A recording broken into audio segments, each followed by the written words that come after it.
plates are back. Las Vegas, Nevada. Sin City. Moneytown, USA. That's good. Good luck. The spiritual home of gambling with mile after mile after mile of neon lights and slot machines.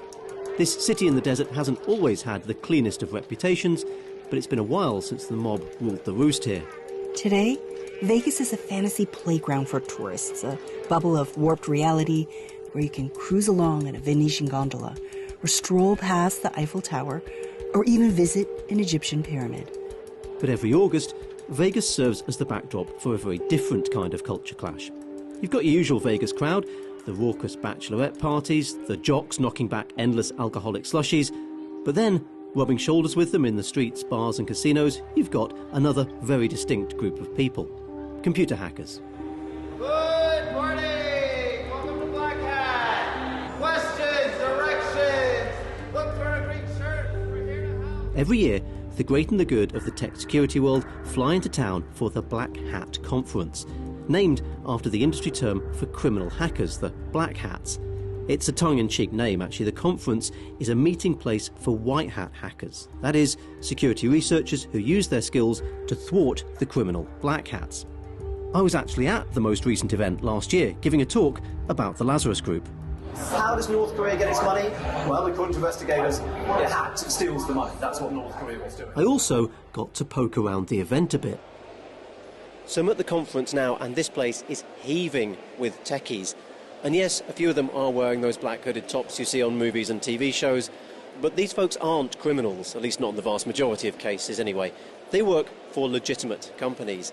And Black Hat is where they come to show off their skills in front of their peers. And it was here that there was a talk that's now become legendary in hacker circles. Even among the tech gurus here at Black Hat, this talk blew people's minds. And it also got a lot of people very, very worried indeed. I will be discussing attack methods for both standalones and hole-in-the-wall ATMs. I'll go over walk-up style attacks, but then I'll shift focus to a far more important vector, and that's... It's 2010, and the Black Hat Conference has taken over the iconic Caesar's Palace, prime real estate on the Vegas Strip. There's a packed room watching a presentation by a security researcher called Barnaby Jack. So I will quickly demo the walk-up style attack. Okay, so it boots. Right now it should be... As you can probably tell from his accent, he's from New Zealand.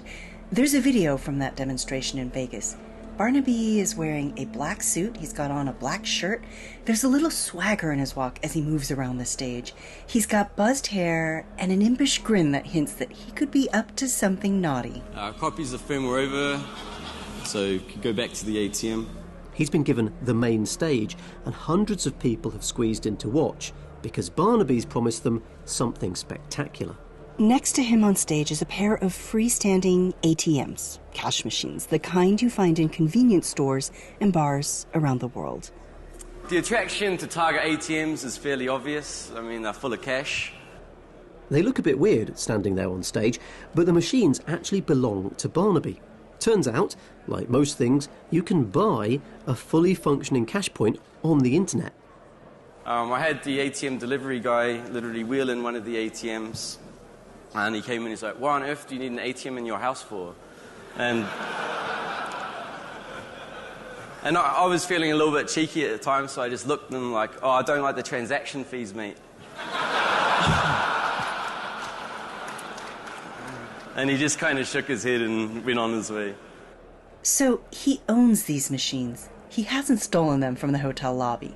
And he hasn't stolen any money either. In fact, he's loaded them with fake bills. These are $1 million bills. Probably not much use at the craps table. He starts typing lines of code into a laptop perched on a podium.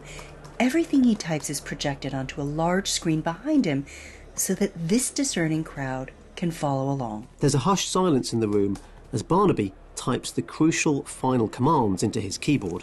Issue the jackpot command. We have a winner.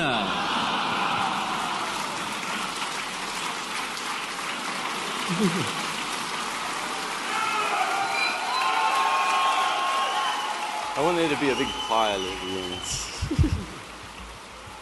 He wrote a piece of malware that could make the ATM send all of its cash out. And what I loved about it too is it didn't just do that, but yet on the screen it would actually say like, "You've won the jackpot." And the crowd loved it. This is Tiffany Rad. She witnessed Barnaby's demos, and yes, you heard her right. He'd worked out how to get an ATM to spew out all its money into a giant pile using just computer code. It's a technique known in hacker circles as jackpotting. Barnaby's version of it was particularly impressive. He didn't even need physical access to the machine. He could do it all remotely over the internet. Tiffany's a hacker herself, as well as a lawyer and an academic. And like Barnaby, she's particularly interested in what's called hardware hacking. That's breaking into real-world objects that are controlled by computers, like an ATM. She first got into it because she wanted to see if she could hack her own car. It was a time when you couldn't turn off the airbags, and I was doing off-roading, and the only way to really get that to turn off was we figured out how to get into the car's computer and tell it to turn off all the time. Astonishing. I probably don't need to say this, but please do not try that on your own car at home. I asked Tiffany to tell me about Barnaby's jackpotting skills because, unfortunately, Barnaby's no longer around to tell the story himself. He died in 2013. He was known as being just a really happy, generous guy. He was very energetic, and it was a big loss to the security research community when he passed away. He was definitely a character. Case in point, he said he got the idea for jackpotting from watching something similar in the movie Terminator 2. It wasn't just in Las Vegas that Barnaby demoed his jackpotting. He was in demand at hacking and security conferences all over the world. Tiffany was in Abu Dhabi when he showed it off at another Black Hat conference. It was held at Emirates Palace, which at the time was the most expensive hotel in the world. Exactly the kind of place you might expect to find A gold machine, something like an ATM that would dispense gold bars. A gold dispensing ATM? That's crazy. Indeed, yeah. And none of us at the time were like, you know what, we can't even buy the lowest denomination of this. This is really interesting. And Barnaby looks around the back and he's like, oh, wow, look at that. He's like, that looks just like an ATM. So he went to talk to the manager of the hotel, and the manager came out and said, yeah, we know who you all are. Why don't you go ahead? Well, just don't take anything, but go ahead, give it a try. Barnaby connects a laptop to the port at the back of the ATM, and he's getting ready to load his malware onto it when the hotel realises it doesn't actually have the permission of the company that owns the machine. So the owner of the gold machine found out that Barnaby was actively plugged into it, and they were upset about it. By the time he died, Barnaby may have been the world's most famous hardware hacker. After his ATM hack, he began tinkering with medical devices like insulin pumps and pacemakers. And he learned how to gain remote control of their tiny inbuilt computers. And he would show just how he could get those devices to malfunction in potentially fatal ways. But he wasn't aiming to give tutorials to criminals on how to murder people via their pacemakers or how to rob cash points. Barnaby's goal was to highlight the flaws in systems so banks could make them more secure. He'd already alerted the cash point manufacturers to the weaknesses he'd found, giving them time to update their software. The goal of the talk definitely isn't to give a cookbook recipe on how to hack ATMs. Society relies on various proprietary systems, whether they be ATM machines, medical devices, smart meters, parking meters. It's important to research these systems. As a result of that research, we can use that knowledge to design better and safer products in the future. You'd rather hear about this from someone who's coming to you, with information and wants to help, than hearing about it because a cybercriminal group has exploited it. Still, it wasn't long before hacking gangs began jackpotting cash points around the world with their own viruses. Some might have been inspired by Barnaby's work.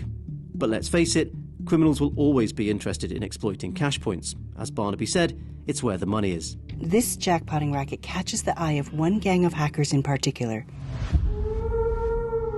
You guessed it, North Korea's Lazarus group. From the BBC World Service, this is The Lazarus Heist, Season 2. I'm Jean Lee. I'm a journalist who opened the first and only U.S. news bureau in North Korea. And I'm Jeff White. I'm an investigative journalist covering tech and organised crime. This is the story of the Lazarus Group, one of the most mysterious and malicious hacking gangs in the world, allegedly working on behalf of a nation-state, North Korea. North Korea strongly denies the Lazarus Group's very existence, calling these claims a farce aimed at tarnishing the country's image. But that's not what leading law enforcement agencies say. And in this season, we reveal what North Korea's hackers are accused of doing next. Their schemes get more advanced, more outlandish, and more ambitious than ever, enabling them to steal not millions, but billions of dollars from victims around the world. And despite the best efforts of police and intelligence services to track and tame them, like their biblical namesake, the Lazarus Group rise again.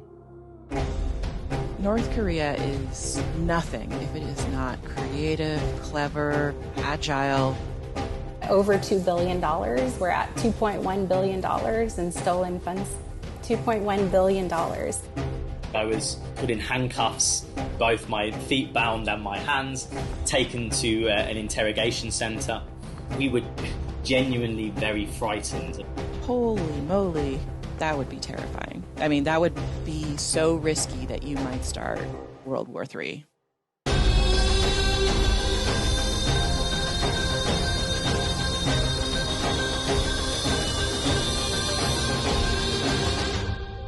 From the BBC World Service, this is The Lazarus Heist, Season 2. Episode 1, Jackpotting.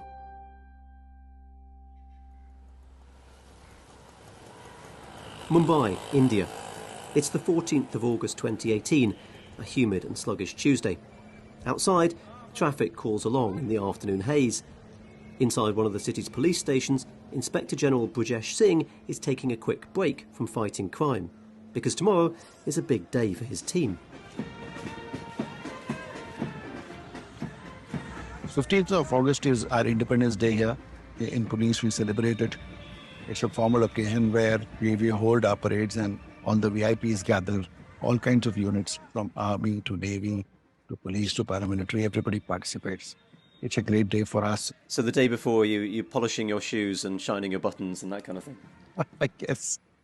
So not exactly a good time for Brajesh to get news of a major crime. Pune के Cosmos bank में cyber attack से 96 करोड़ की लूट हुई है। Bank के visa credit card से 21 देशों में 96 करोड़ का ट्रांजैक्शन हुआ। सभी ट्रांजैक्शन से We strangely got to know of the Cosmos Bank case from the TV. Actually, one of my juniors came running to me and said that, look, there's something running on TV where we are saying that there has been some kind of cyber attack on a bank in Pune. The bank in the news is the Cosmos Cooperative Bank. It's one of India's largest banks. It's headquartered in Pune in Maharashtra state, and that is Brajesh's beat. Much as I love podcasting, I really wish we could show you a video interview with Brajesh. He's got a piercing gaze and impressively thick moustache. He was once described by an online magazine as Mumbai's answer to a Bruce Willis action hero. Oh, and he's also written a political thriller called Quantum Siege. At the time of this attack, he was heading up Maharashtra's cybercrime unit, and that's where he is when he starts hearing these strange news reports. पुण्यातील Cosmos बँकेत cyber attack झालाय 2 दिवस ATM बंद ठेवण्यात आले आहेत हा attack And we were very surprised because by that time nobody had actually informed us. So it is ironical that we came to know of this not from our own sources, from our intelligence, but from television. So Brajesh stops polishing his parade shoes and makes a few calls to the bank. What he hears worries him so much, he decides to ditch the festivities and get on the road. And then I decided to leave for Pune. Pune is like 150 kilometers from Mumbai. Since it seemed to be such a big attack, I decided to go there to supervise the investigation personally.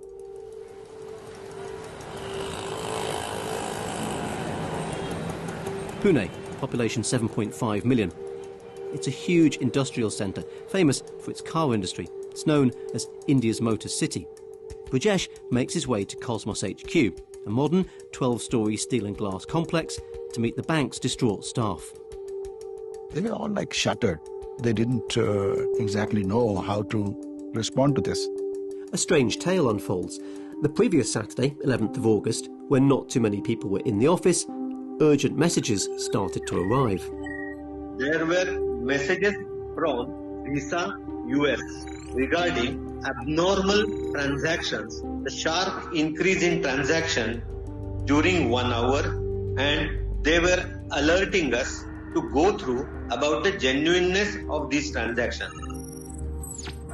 This is Milind Karle, chairman of the bank. If you've listened to season 1, what he's saying is probably sounding eerily familiar. A bank in South Asia suddenly getting urgent messages about suspicious transactions. It's what alerted the Central Bank of Bangladesh to the attempted $1 billion hack that we covered in season 1. But this time, it's a different story. And it's going to lead us down a very different and even more surprising labyrinth of rabbit holes. This time, the calls are coming from Visa, one of the world's largest card payments companies. And they're calling from the US to say, hey, you might want to take a look at some suspicious ATM withdrawals connected to Cosmos bank cards. Visa says they can see thousands of demands flooding in for large amounts of cash. So Milind's team look into it, but when they do, things don't quite add up.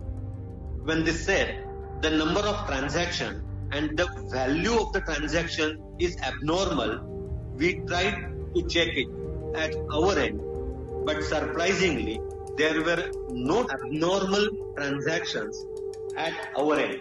This continued for about half an hour. They were cautioning us and we were reverting back that there are no such transactions. The bank staff should be able to see these ATM withdrawal requests coming through on their computers, but they can't. Everything looks normal. 30 minutes later, they authorized Visa to stop all transactions from Cosmos bank cards just to be safe. But that half hour would turn out to be extremely costly. Those messages from Visa were just the first warning signs of a giant, well-coordinated attack. The next day, Sunday, Visa shares the full list of suspect transactions with the bank. Which were 12,000 transactions. 12,000 transactions. That's 12,000 separate jackpotting incidents from different ATMs. Police Inspector General Brajesh Singh can hardly believe what he's hearing. In terms of Indian money, around 94 crore rupees had gone, some $14 million. In a single case, it was a huge, huge loss to the bank. He starts to pick over the traces of what is, effectively, a digital crime scene. The hackers had done their best to cover their tracks. They'd tried to wipe the data on the bank's computers. But investigators had managed to find some information among the wreckage, which gave a clue as to how and where the hackers got in the first place. There was some initial compromise through spear phishing. Very targeted emails were sent. The phishing emails arrived in employees' inboxes and said something like, "You have won a prize, click to claim it."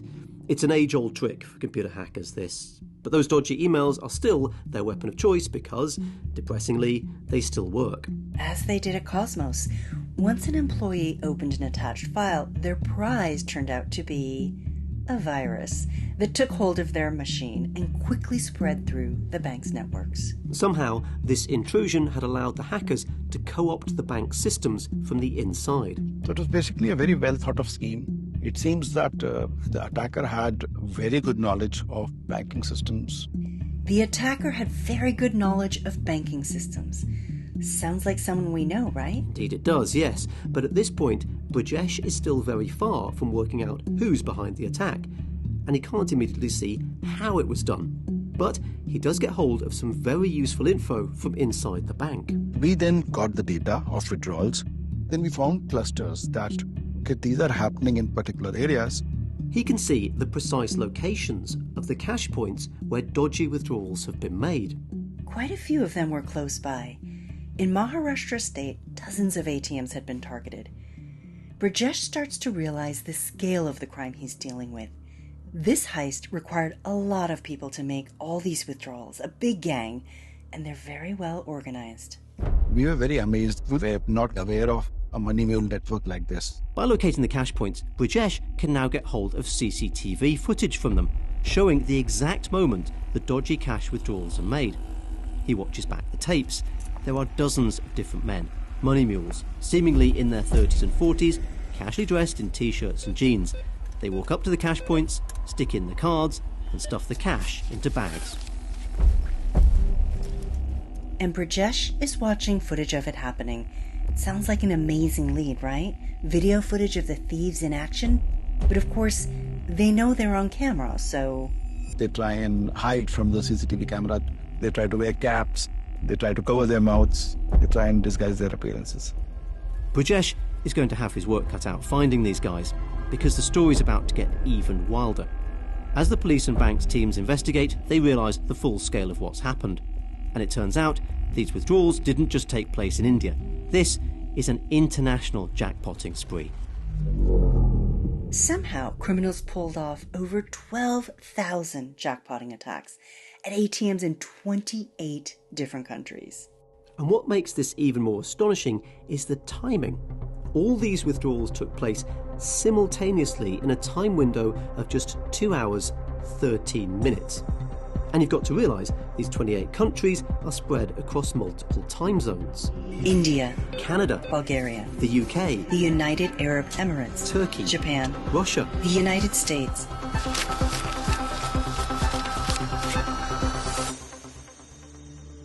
The attack happened in the afternoon in India, but the dead of night in America, breakfast time in the UK, hackers have managed to compromise hundreds of ATMs and coordinate an army of money mules to jackpot those machines at exactly the same time. It's an extraordinary global flash mob of crime. How do you coordinate such an international attack? How do you make it work on so many continents simultaneously? And perhaps equally importantly, who's running it? Well, months before the attack, thousands of miles from India, a British tech company got a sniff that something dodgy was about to go down. They had a fair idea who was behind it.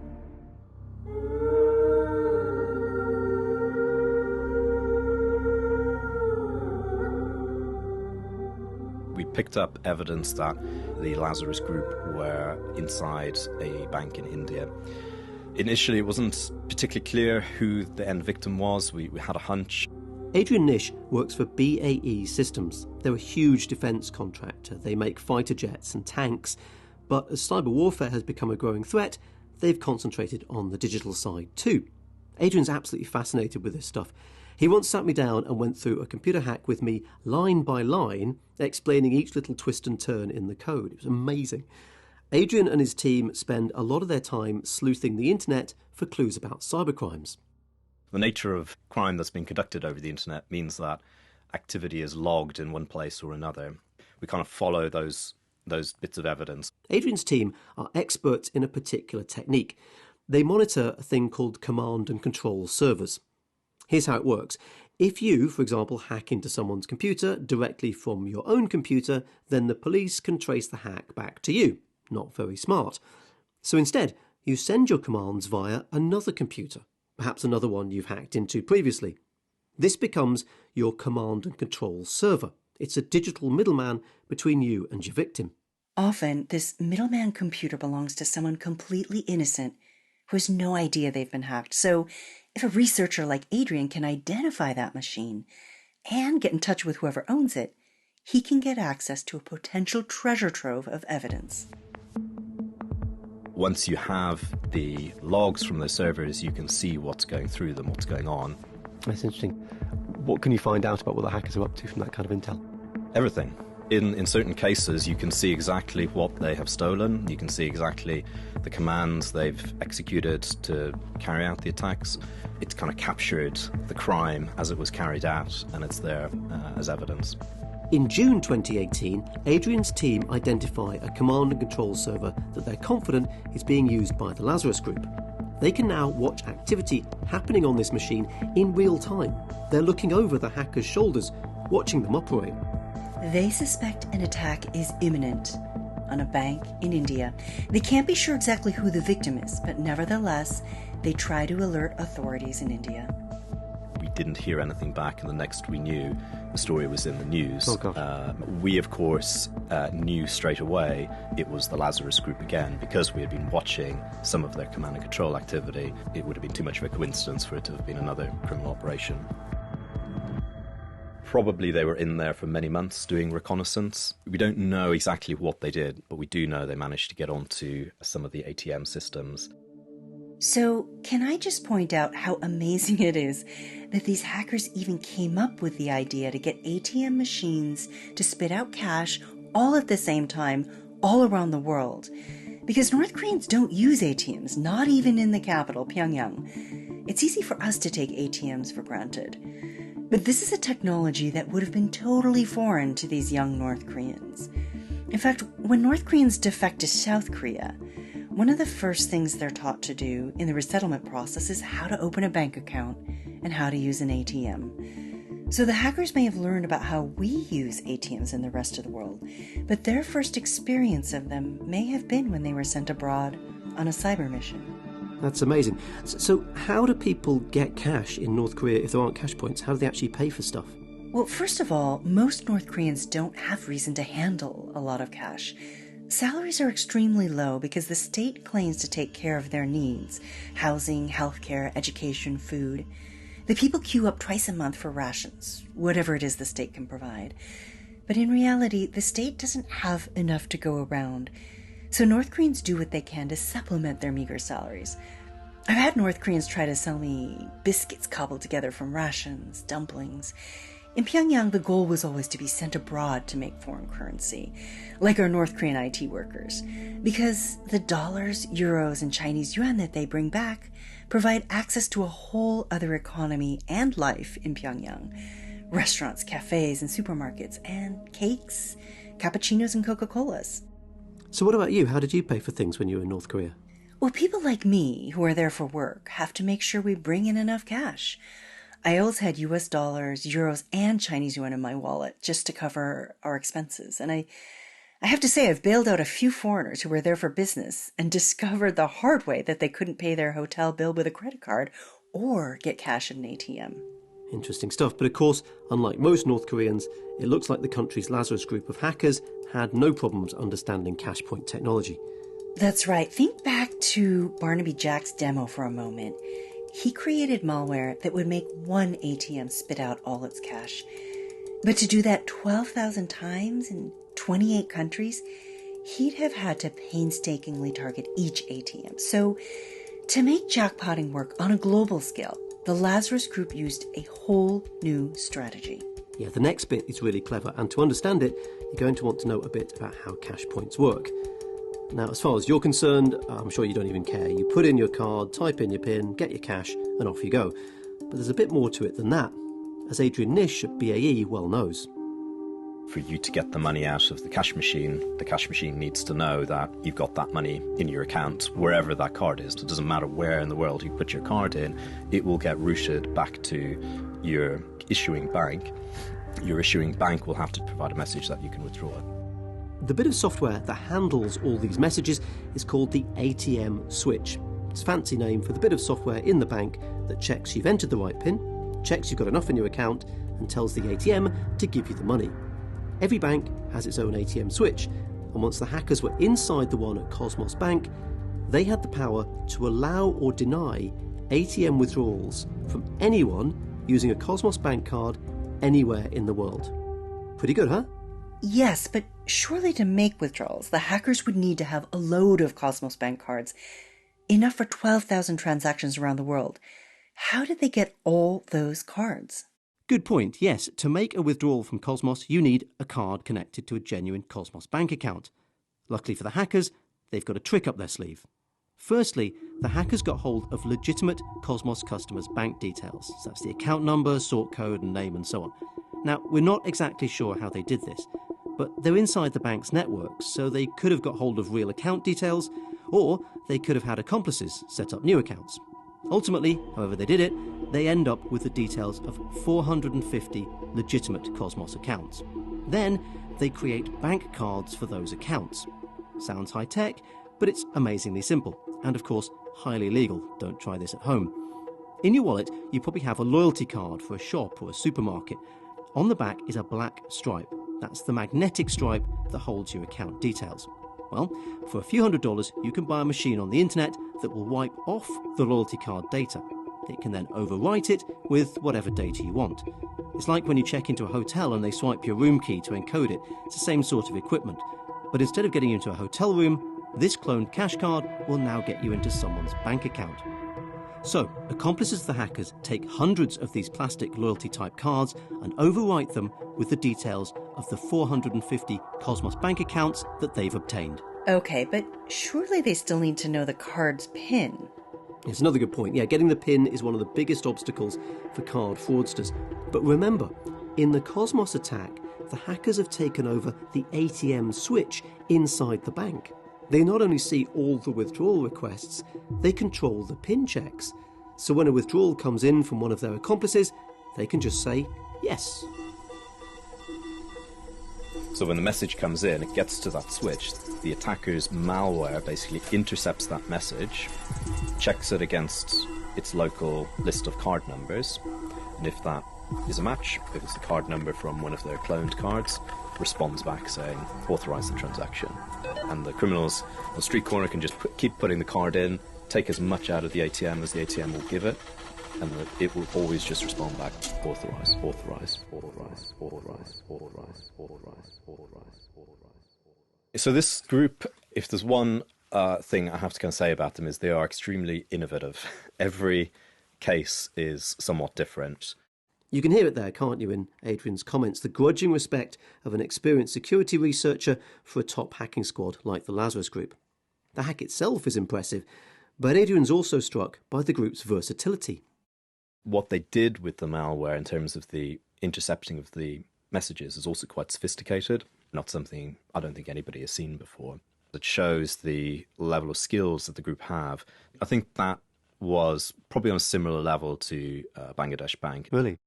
They would have had to learn again how to subvert different type of financial system, but they did it. Yeah. They seem to really know banks. They're getting to the point where they really understand banks.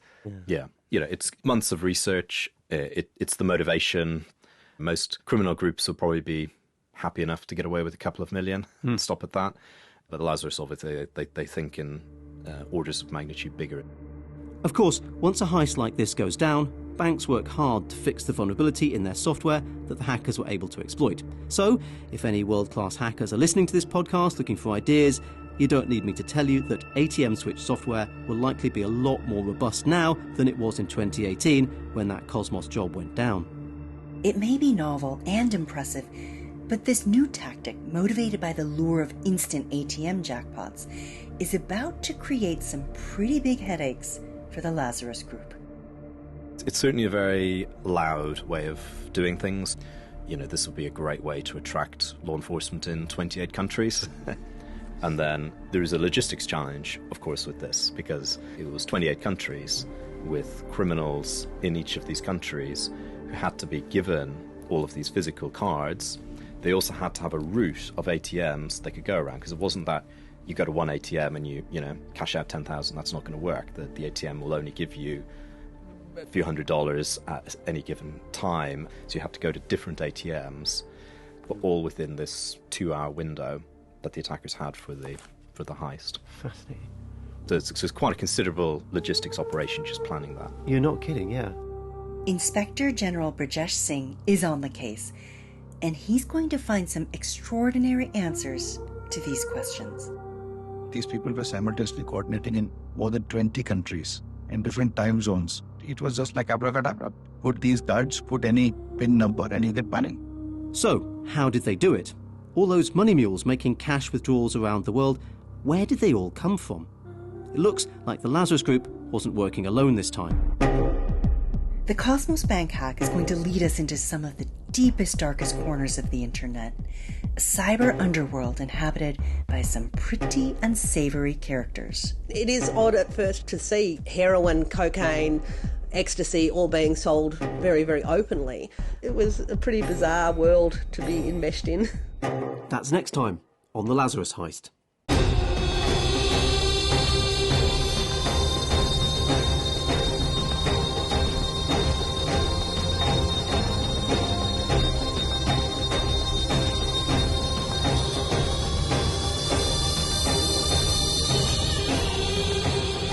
The Lazarus Heist is an original podcast from the BBC World Service. I'm Jean Lee. And I'm Jeff White. Our producer is Viv Jones. Our original music was composed by Magnus Fines and E. Wu from the South Korean band Jambanai. We hope you've liked this first episode of Season 2. We've really enjoyed getting all your messages and comments telling us how much you've been looking forward to this new season. Please, as ever, we'd love to hear your feedback. Leave us a rating and a review if your podcast platform allows for it. Your comments will help other listeners find the show. And remember to follow or subscribe so that you don't miss any future episodes. We've got some amazing stories to tell this season. And please do help us spread the word. Tell everyone you know that we're back. And if any of them didn't know about us in the first place, there's Season 1 for them too. Thank you for listening.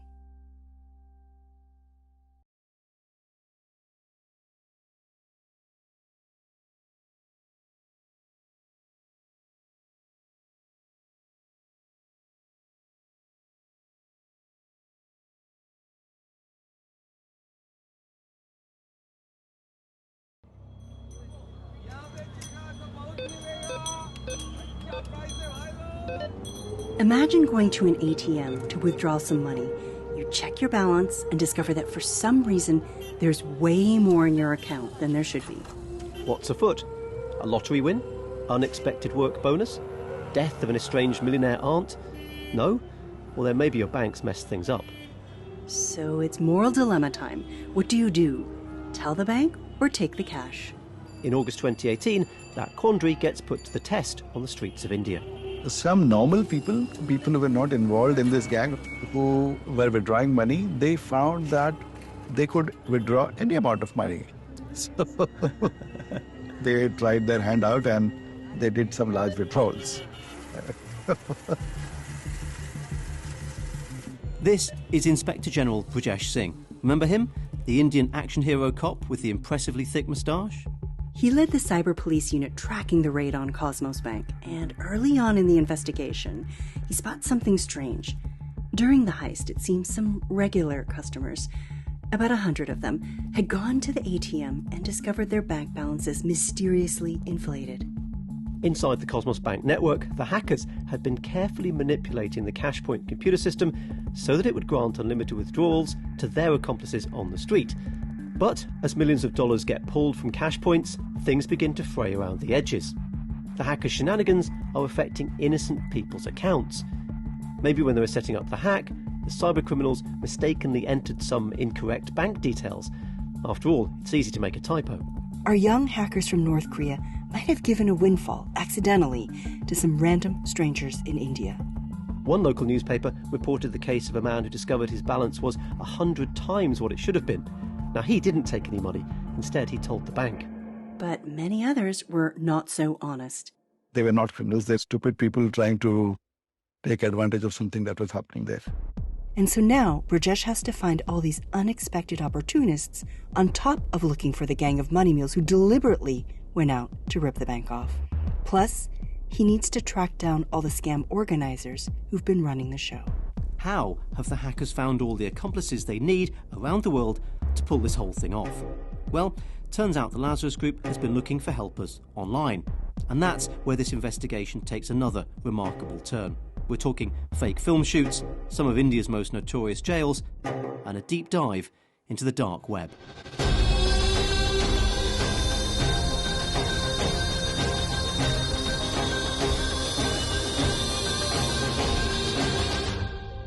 From the BBC World Service, this is The Lazarus Heist, Season 2. I'm Jean Lee. And I'm Jeff White. Episode 2, Big Boss. The hackers who'd broken into Cosmos Cooperative Bank had a field day, approving CashPoint withdrawals around the world. It was just like abracadabra. That within these 3 hours, you put these cards, put any PIN number, and you get money. Abracadabra indeed. Brajesh is still trying to get his head around how the hackers managed to disappear close to $14 million. How do you organize such a carefully synchronized global flash mob of crime? It's his team's job to find out, and they decide to start by focusing on the withdrawals that happened on their home turf in India. About 300 fraudulent withdrawals had taken place in the country, across multiple cities and in different states. Poring over the data, Brajesh's team noticed that the biggest cluster of withdrawals happened in the city of Kolhapur in Maharashtra state, about 300 miles south of the bank's HQ in Pune. Once they get hold of the CCTV footage from those Kolhapur ATMs, they can see the same small group of men making multiple withdrawals at different ATMs around the city, and they realize they're looking at just one small cell in this criminal flash mob covering just one city. To find them, the police start looking at mobile phone data from cell towers in the area. Even when you're not using it, your mobile's constantly sending and receiving signals from nearby towers, and this leaves a log of which phones travelled where and when. We gathered the dump data from wherever ATM locations were there, so we got a huge dump of numbers which were in that area on that time. From there, then we started applying, our algorithms to find out as to which numbers could have moved into this area or which are numbers from outside. And then we started doing technical analysis, and we understood that there is some commonality between a group of mobile numbers which is moving together. We also realized that these are new numbers, and also that these numbers were in communication with each other. As in newly issued mobile numbers? These are smart guys. Once the team was assembled, these guys, they took away their original phones, they gave them absolutely new phones. What are known as burner phones. Phones criminals use a few times and then dump. When you take out a contract for a regular phone, the number can often be linked back to you, to your home address. But these burners are usually bought and topped up with cash, so it's much harder to connect them to the real identities of the owners. So they were leaving no trace anywhere. Very smart guys. Yeah, really smart. So now Brajesh has to link these anonymous burner phones to actual people. So once again, he goes back to the map of the cell towers that those phones were connecting to. Then we could actually also trace movements of these people. Sometimes you have, these CCTVs or cameras at toll booths and toll plazas where you get a visual on the numbers which are exiting or entering the city. So we saw that there were people, they were moving in a particular vehicle, and that this vehicle was there in this particular city. Those CCTVs of these chaps actually, crossing the toll barrier, toll booth. It's very eerie that there's a group of people sitting in a single car, and we can see that at this particular time they are entering the city to commit this great money heist. Very interesting to watch. He's identified the car some of the gang are riding in, he's got CCTV of the car at the toll booth, and now he can go back to the CCTV from the cash points and see those same people. With these shreds of information, within a few weeks, the police make arrests connected to the Kolhapur withdrawals. Soon, they're making more arrests connected to withdrawals in other Indian cities: Pune, Mumbai, Jaipur, Indore. All the suspects are men, aged from their 20s to their 40s. And, according to Brajesh, they're not exactly hardened crooks. They were general people. Somebody's a waiter somewhere, somebody's a driver. One guy was a caterer, another had a pharmacy degree, another was a shoemaker. How did these ordinary folks end up suspects in an international bank heist? One very funny thing which happened once we caught people and we were interrogating them, there were some people who were aware that they are part of a gang, but there were some people who were initially unsuspecting. So they were told that they are going for a film shoot. Oh, really? Yeah. This is kind of money heist, Oh, I see. Yeah, these guys were told that they are about to participate in a film shoot, and they are going to Kolhapur for that. So they want to film a scene of somebody withdrawing some money from a... Yes. Wow. What was their reaction when they discovered the reality? I think probably once they were told that they're going to get money out of this, then they must have realized and decided to participate. They knew what they were doing. Maybe it wasn't that hard a decision. The mules were reportedly promised the equivalent of $500 for their work. That's a huge payday for low-income workers in India. Police discovered that each gang in each area had a local boss who was responsible for recruiting and handling these money minions. And as they interrogate one of their suspects, they learn something amazing about how these handlers were able to manage the operation. Imagine you're taking charge of a hastily assembled gang of money minions. How are you going to make sure that they hand over all the cash and don't pocket any for themselves? To help deal with this problem, police believe the hackers gave at least one of the handlers a special power. The local chap who was handling operations in Maharashtra, he was also given a laptop to monitor what kind of money was being withdrawn. One strange thing we realized, one of the chaps, he tried to hoodwink this local handler. So what he did, he withdrew a particular amount of money. He came back to the car and he shows him less money. This guy gives him a tight slap because he's monitoring the transactions on his laptop. A tight slap? That's Indian slang for a big smack across the face. And that laptop is an amazing detail. Brajesh thinks that the mule handlers were using it to communicate with the hackers in real time during the heist. So it's probably a treasure trove of evidence, but the cops haven't got it. That's because as the crooks sped away from Kolhapur, they tossed the laptop out the car window into a valley between the mountains outside Mumbai. Police apparently searched for it for a whole month. Maybe it's still there. So if you're listening and you do find it, please let us know. Eventually, police arrest 18 suspects, alleged mules and their handlers. We'll come back to them in a bit. But first, let's tie up a couple loose ends. For a start, what about all those people we mentioned earlier, the ones who weren't part of the gang, but realized through some glitch that they could also make large withdrawals? We also got them. They had to pay for it later on. Okay, that's to pay the money back, right? Yeah. And what about Cosmos Bank, the target of all this? When the police caught some of the mules, they did get back a little bit of the cash, but most of the money from those 12,000 withdrawals vanished beyond trace. And all the different companies and local banks that own those ATMs around the world have to be reimbursed for those withdrawals, even though they're fraudulent. So Cosmos Bank has to dig into its pocket and pay back every single dollar in all 28 countries, a big hit to their profits. Okay, back to the 18 suspects arrested by Brajesh's team. What became of them? I'm Nadeem, Advocate Nadeem Sheikh, practicing at the Bombay High Court and in Mumbai courts at the criminal side. Nadeem represents two of the suspects in the case. The police say they were money mules in the Cosmos heist. They travelled from their hometown in a suburb of Mumbai all the way to Indore, an 11-hour drive, and together they're responsible for stealing the equivalent of $67,000. But Nadeem says they're innocent, just two friends swept up in the investigation on what he claims is flimsy evidence. We are just only going for total denial. We haven't withdrawn any amount, we were not given any card. We wanted to speak with Nadeem's clients themselves, but that wasn't possible. Nearly all the Cosmos suspects are still in jail awaiting trial. We spoke to Nadeem to get a picture of the kind of people they are and what's happening to them now, 4 years after the heist. Nadeem's clients are both in their early 30s. They've known each other since they were kids. They live in the same locality. It's a small town, maybe you can say a kind of ghetto. They used to study in the same school. One of them was bailed last year after spending 2 years in jail, but his other client is still in jail and has been there since he was arrested in 2019. Before he got arrested, he was working as an auto rickshaw driver. It's a three-wheeler which is used for public transport here. So they hardly earn 2-3 pounds per day. So he's from a fairly poor background from the sounds of it. You can say that, yes. Conditions in jail for Nadeem's clients sound pretty bad.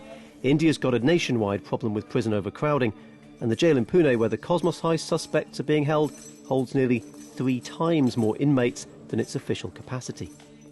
So you can just imagine how jam-packed it is.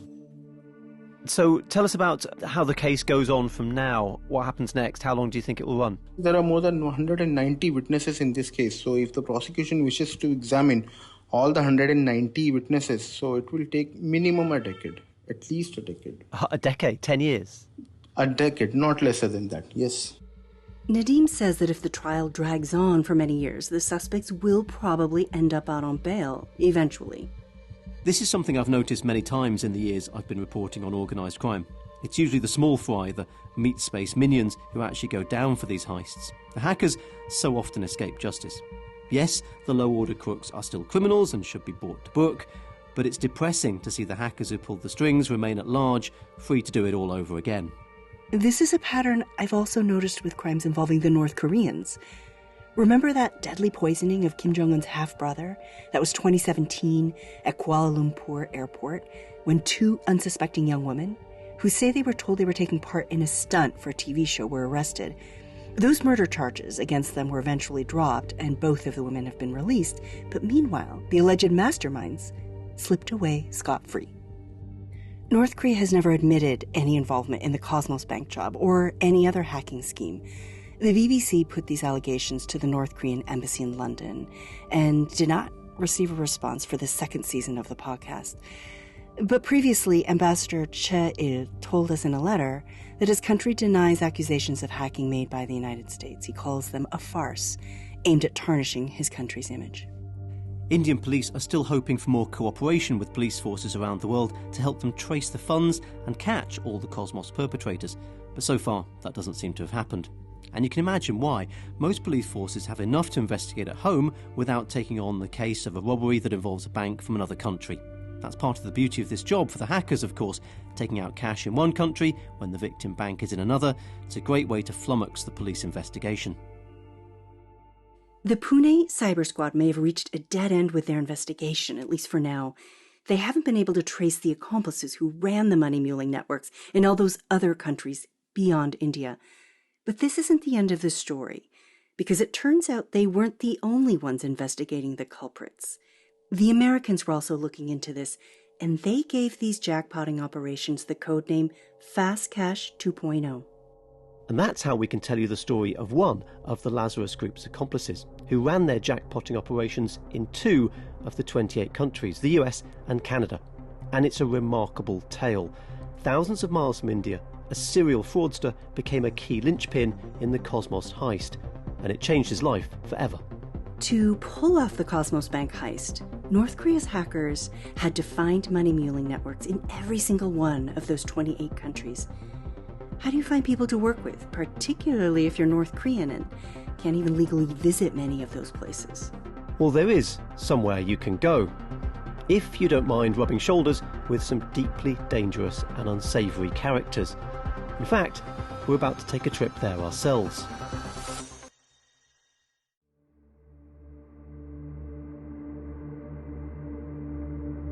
It is odd at first to see, heroin, cocaine, ecstasy all being sold very, very openly. Imagine the most lawless place in the world. Somewhere where there are no rules, almost no limits on your behaviour. Say what you like, no matter how offensive. Buy and sell stuff you'd never get away with elsewhere. It was a pretty bizarre world to be enmeshed in. If you're picturing a dark backstreet criminal den, well, think again, because some of the most lawless places in the world aren't necessarily physical. They're in cyberspace. My name is Eileen Ormsby. I'm an author. My specialty is the dark web. The dark web. It's an important place in our story, like the places we visited in Season 1, Shenyang, Dalian, Macau. It's a place where North Korean hackers get their dirty business done. It might not be a physical location, but the dark web functions like a different country. It's got its own culture, its own slang, its own currencies. Eileen Ormsby's a bit of a local, so we turned to her to be our guide. How did you get interested in the dark web in the first place? First happened around 2011 when I first heard about a website on the dark web called the Silk Road. I heard about it from people that were actually using it to buy drugs and have them delivered to their homes, and I thought that sounded quite insane, so I had to log on and have a look for myself. For Eileen to get onto the Silk Road, this notorious online illegal marketplace she was hearing about, she couldn't just type the website into her browser. OK, quick explainer here. When you use the normal internet to visit a website, your device, your phone or your laptop or whatever, leaves a trace, your IP address, and that can sometimes be linked back to you. If you visit a dark website, however, your traffic to the site is encrypted, so it's pretty much impossible to find the IP addresses of people visiting dark websites. But you can't get onto these sites using a regular browser like Chrome or Firefox. You'd just see an error message. Instead, you have to use a special dark web browser called Tor. And what Eileen saw when she first used this magical internet backdoor was pretty mind-blowing. I found what really was a one-stop shop for every drug imaginable. The site itself looked like eBay or Amazon. They operated like any other e-commerce platform. The site brought together buyers and sellers, and the person that received the drugs would give them a rating out of 5. So it was literally like any other e-commerce platform that you can think of. In terms of this site, I mean, in terms of law enforcement, I imagine they'd want to shut it down. Why couldn't they just go to Silk Road and close it down like they do with other websites? Of course, law enforcement wanted to shut it down, so it was very obvious to law enforcement it was there. It was being advertised quite openly. It was being talked about in the news. But because of the way the dark web works, they're unable to find who is behind these websites and to shut them down. So the Tor network masks where these websites are hosted and who is behind them. And this is the key thing about the dark web. It offers secrecy, privacy, anonymity. But it's not all about crime. There are some positive uses. It's also used by whistleblowers. A lot of the major newspapers actually have a dark website that can be used to upload any whistleblower communications. The CIA has one so that you can upload information about terrorists. Indeed. The US government has a dark web site where you can safely submit intel on the Lazarus group for a $10 million reward. But because of the anonymity it provides, the dark web is rife with criminal activity of all stripes. The buying and selling is all done using cryptocurrencies like Bitcoin, digital money that's often impossible to link back to a person's real identity. So it too is anonymous, making the whole thing very difficult to police. Which is ironic, given how the dark web was created in the first place. It was actually initially developed in conjunction with the US military, US Navy, I believe, to protect military secrets. The idea was to have very robust encryption, and anyone that was trying to intercept it could not see what was being sent through the Tor network. But the thing was if bad actors were watching the Tor network, they would know that anything that was going through there was in fact military communications. So what the military did was open it up to the world at large, so that in a way that they could get lost amongst the noise, so that, if the whole world is using it, then people that are spying on it won't know that, which is military communications and which is normal communications. In a way, the US military opened a Pandora's box by inventing the dark web.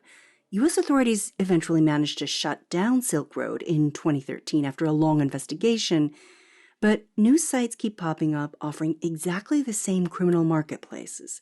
It's a game of cyber whack-a-mole, and it's not just drugs they're offering. So you can go online, go on the dark web and do a bit of a search around. You'll soon come across something like a red room. A red room is where you pay to watch someone get tortured to death in real time. Oh, God, really? They're all fake. There's nothing real about them. Oh, right, okay. They're just there to separate the gullible from their cryptocurrency. Oh, I see. So you pay for access to this alleged torture scene, but then it never happens. You just lose your money. And you can't exactly go to the police and say, I was trying to watch some torture and I got ripped off. No, well, that's right. And that's the same with the hitman sites. There's loads of hitman sites. Some of them look very sophisticated. And again, they have really good customer service, except when it comes to actually carrying out the hit, they don't do that. Their customer service doesn't extend that far. The dark web is more than just a marketplace set up to cynically separate customers from their money. I've been on many of these sites, and what's amazing is the knowledge sharing that goes on. There are entire forums dedicated to swapping hacking skills. And if you can't learn the trade yourself, no problem. There's always a hacker or fraudster willing to help for a fee or a cut of the profits. It is very much an underground business. There's vendors that are selling things like the hacked databases, malware, exploits, and often some of those vendors will have thousands and thousands of successful transactions, all 5 stars. So you can be pretty sure that that vendor is someone that you might want to get to know. But even for experienced researchers like Eileen and me, there's only so far we can go down these dark web rabbit holes. Some of these forums, you need to prove yourself in order to, get invited into the deeper, darker parts of it. They don't want journalists in there, and they certainly don't want police. You have to be vouched for. It's where you can go to find the most skilled accomplices, the people with the connections and resources to run global cybercrime operations. Just the ticket for a North Korean hacker looking for help with an international ATM jackpotting raid. Tonight, I'll tell you how to send Western Union.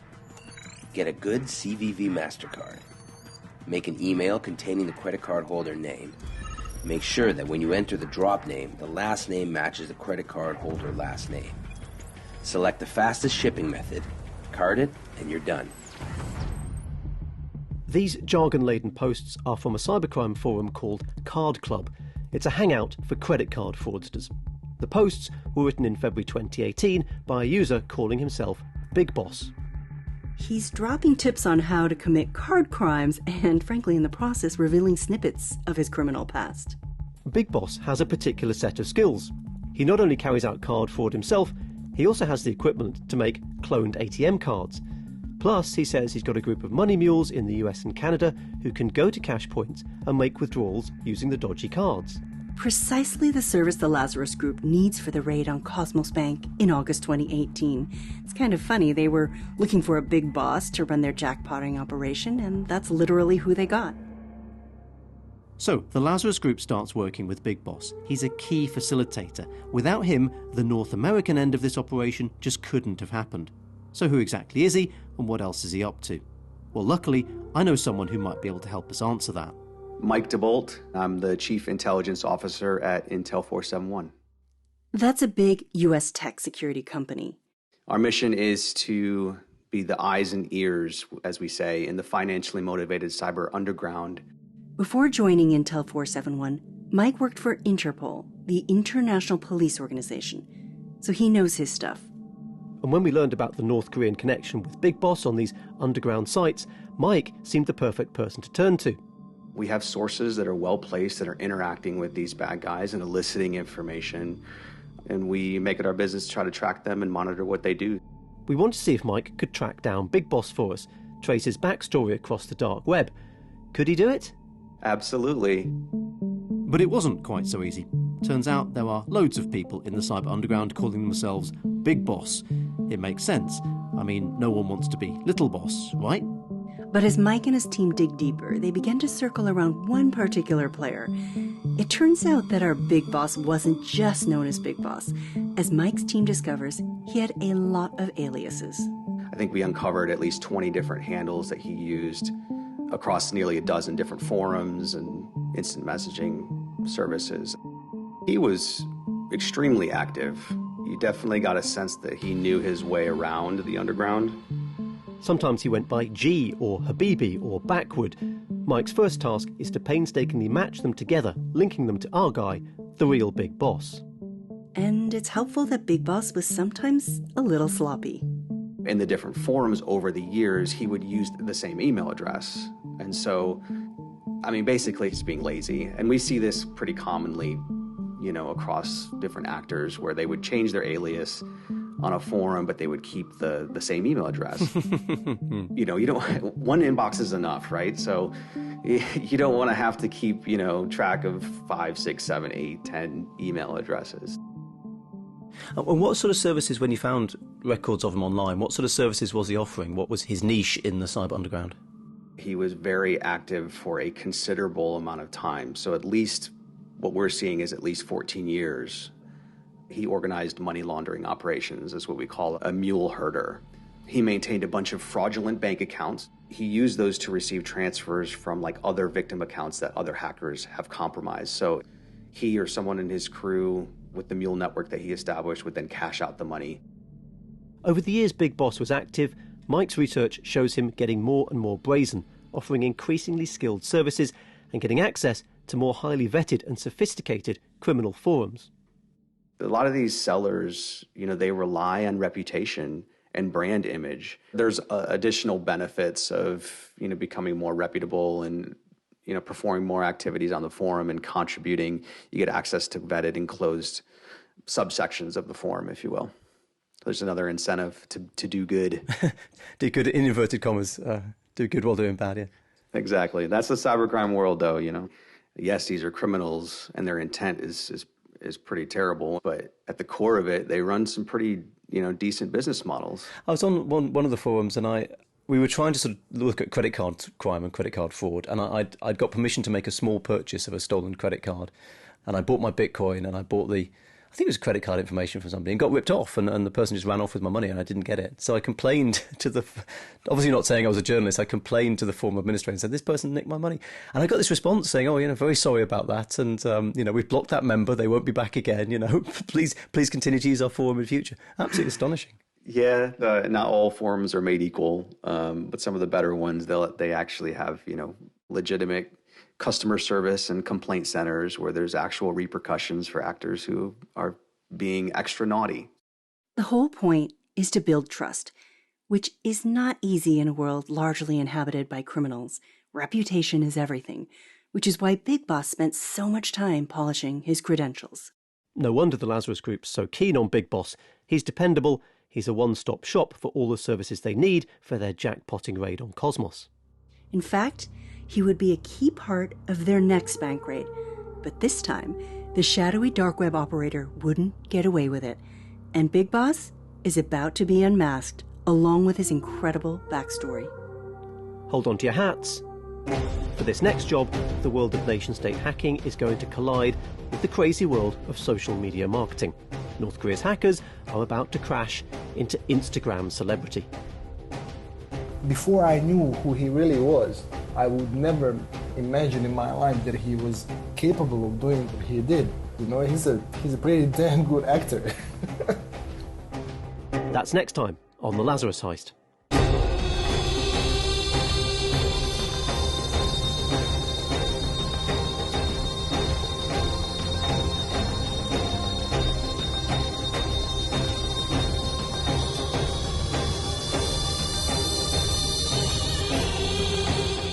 The Lazarus Heist is an original podcast from the BBC World Service. I'm Jean Lee. And I'm Jeff White. Our producer is Viv Jones. Our original music was composed by Magnus Vines and Lee Il-woo from the South Korean band Jambanai.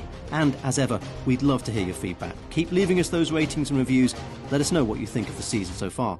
And don't forget to follow or subscribe so you don't miss the next episode. And do also please spread the word on social media. We're using the hashtag Lazarus Heist.